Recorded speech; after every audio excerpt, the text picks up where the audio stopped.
নমস্কার বন্ধুরা, সবাই আশা করি খুব ভালো আছো।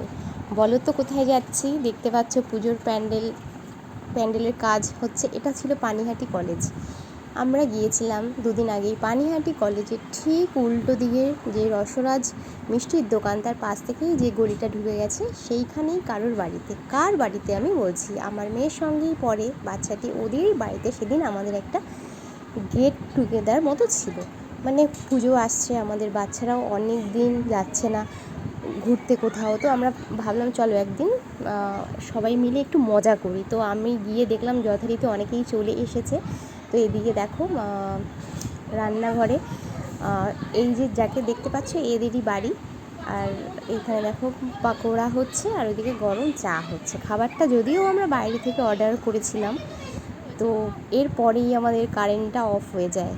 এবার তার জন্য কিন্তু আমাদের আনন্দের একটুও খামতি ছিল না। দেখো ও ক্যান্ডেল হাতে নিয়েই মানে ও একটু শ্যুট করছে গুমনাম হ্যাঁ কই যে গানটা, তার সঙ্গে মানে প্রচণ্ড মজা আমরা করেছি সেদিন। তো এই কারেন্ট ছিল না, তার মধ্যেই এদিকে চাও চলছে, পাকোড়াও চলছে, সবার হাতেই মোমবাতি বা ফোনের টর্চ লাইট। তো ওই অবস্থায় আমাদের মোটামুটি চাও হয়ে গেছিলো, চা চলে এসেছে, সঙ্গে গরম গরম পাকোড়া। তো ভীষণ মজা আমরা করেছি। আর এরপরে দেখতে দেখতে আমাদের কারেন্টও চলে এসেছিলো, বেশিক্ষণ অফ ছিল না, তার জন্য আমাদের খুব একটা অসুবিধা হয়নি। হ্যাঁ, একটু বাচ্চাদের খুব গরম লাগছিলো।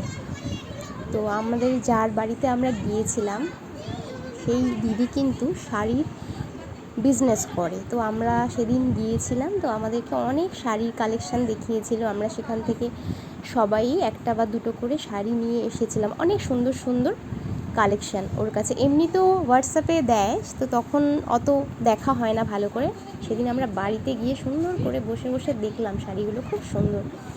এরপরে আমাদের খাওয়া দাওয়ার আয়োজন ছিল। বাইরে থেকে বিরিয়ানি অর্ডার করা হয়েছিল। ওর বাড়ির সামনে অনেক রেস্টুরেন্ট, তো ওখান থেকেই মানে যে কোনো একটি রেস্টুরেন্ট থেকে খাবার আনা হয়েছিল।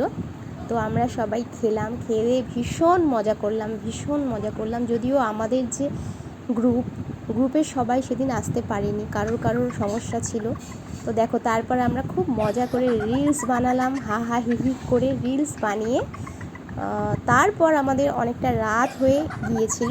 তারপর আমরা আস্তে আস্তে বাড়ির উদ্দেশ্যে রওনা দিয়েছিলাম। সেদিন ভীষণ আমরা মজা করেছিলাম এবং আমাদের সঙ্গে বাচ্চারাও। কেমন লাগলো ভিডিওটি জানিও। ধন্যবাদ।